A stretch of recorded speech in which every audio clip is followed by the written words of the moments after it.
설레며 기다리는 마음.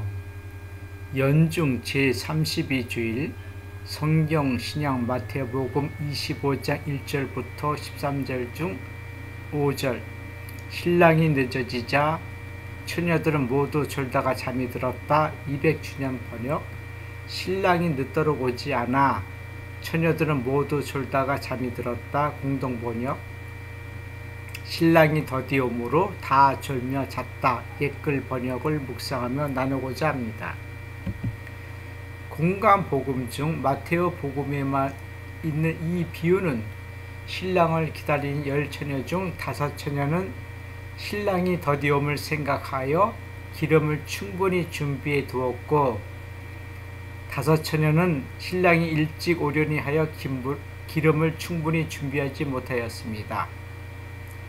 신랑을 기다리다 지친 10처녀는 졸다가 잠이 듭니다. 신랑이 온다는 소식을 듣고 부랴부랴 기름을 더 넣으려다가 5처녀는 기름이 부족하여 다른 5처녀들에게 기름을 나눠 달라 하니 5처녀는 거절하자 기름을 사러 나갔습니다. 그 사이에 신랑이 왔습니다. 신랑과 5처녀가 잔치집에 들어갑니다. 늦게 도착한 다른 처녀들은 문을 두드렸지만 안에서 열어주지 않았다는 이야기입니다. 이 비유가 성경에 나오는 하늘나라에 관한 이야기가 아니라면 어떤 분들은 문을 열어주지 않는 주인과 기름을 나누어 주지 않은 5처녀들의 야박스러움에 마음이 아팠을 겁니다.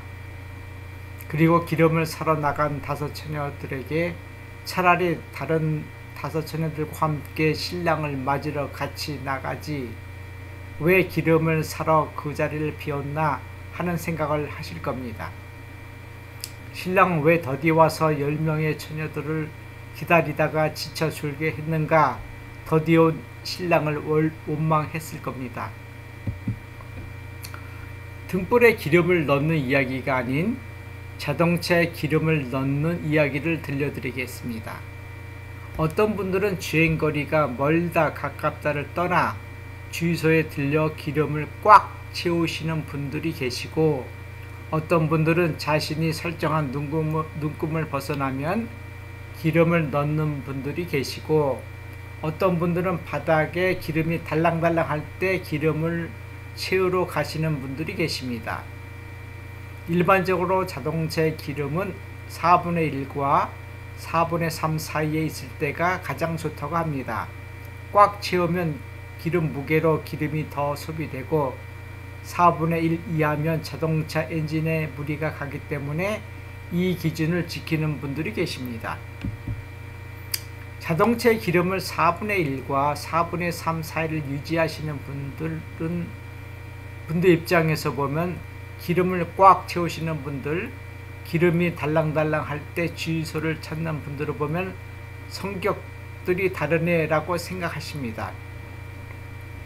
차에 기름을 넣는 차이로 잘했다 잘못했다, 옳다 그르다, 좋다 나쁘다의 문제가 아니라 개인의 성격 차이입니다.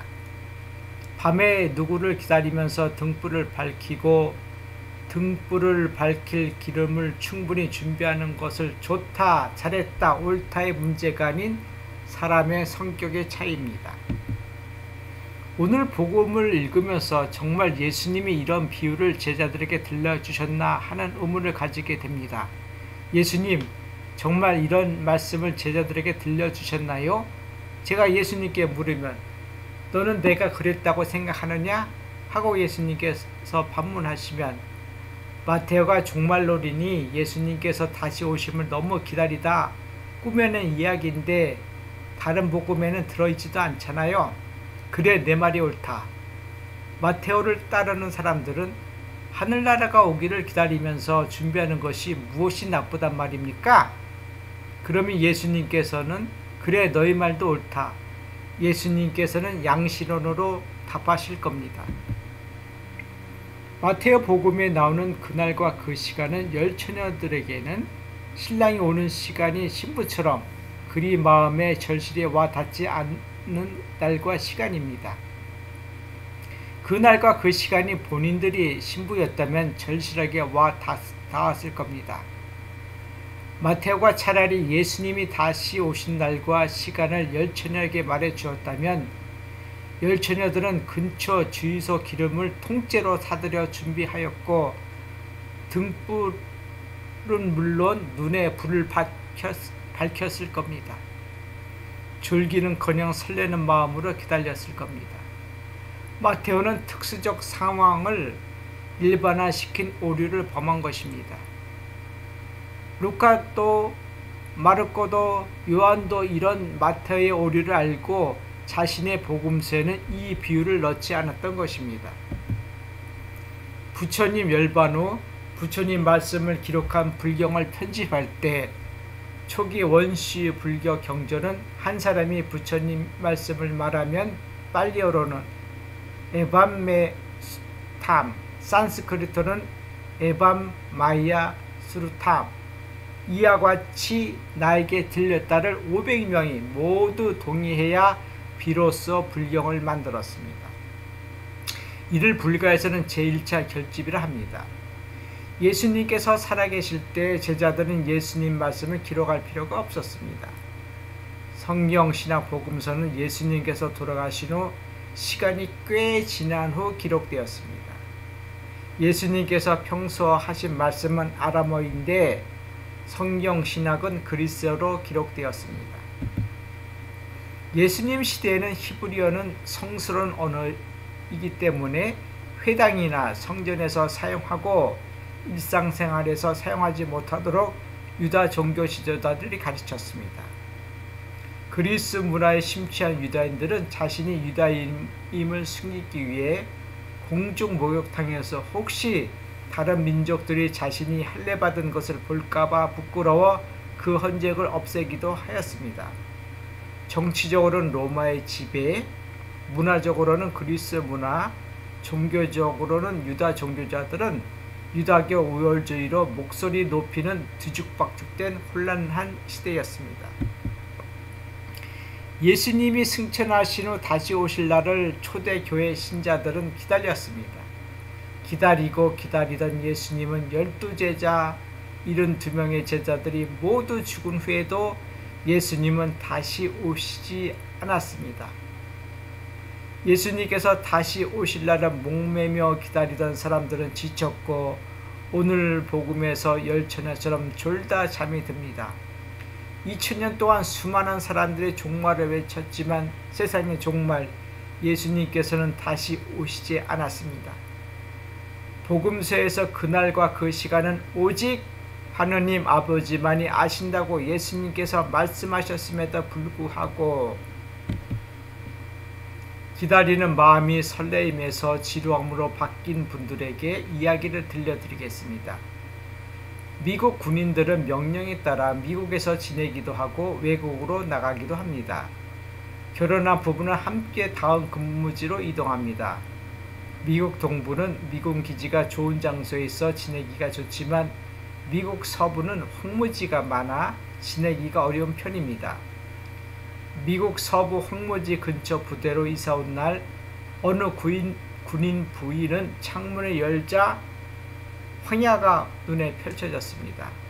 처음 얼마 동안 새로운 것을 보니 신기하기도 하였지만 매일 선인장이나 보이니 꽃 한 송이 피지 않는 그야말로 황무지였습니다. 매일 짜증을 내고 언제 이곳에서 근무가 끝나나 남편에게 묻고 또 묻고 어떤 방법을 써서 다른 곳으로 가자고 조르고 또 조르고 어느 날 오늘 복음을 접하게 됩니다.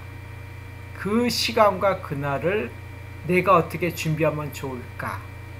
그 시간과 그날은 예수님께서 다시 오시는 것이 아니고 종말을 준비하는 것도 아니고 남편이 다음 근무지로 떠날 날이었습니다. 황무지에 나가 선인장을 관찰하기 시작했습니다. 선인장의 종류가 몇 종류라 여겼는데 미국 서부 황무지에 사는 선인장이 수백 종이라 하고 어떤 선인장은 200년을 산다고 하니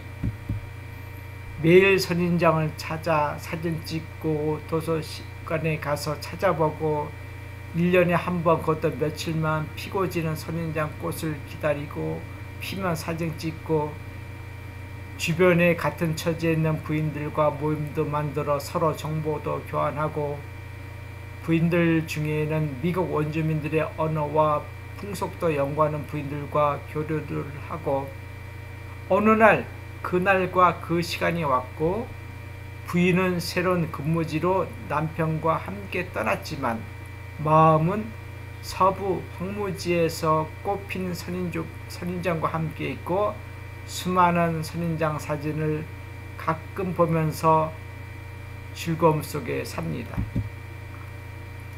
예수님께서 다시 오시는 그날과 그 시간을 모르는 것이 더 낫지 않을까요? 그날과 그 시간은 준비 없이 맞이한다 해도 예수님께서 나무라시거나 문을 열어주지 않으실 분이 아닙니다. 그날과 그 시간이 온다 해도 평소대로 살면 되지 않을까요? 예수님께서 다시 오시는 날 그리움으로 만나고 싶은 분들과 제한다면 기쁘지 않을까요? 예수님께서 다시 오신 날을 기다리는 마음보다는 예수님을 찾아가는 그날과 그 시간이 더 기다려지고 더 기쁘고 더 즐거운 날이 되지 않을까요? 고맙습니다.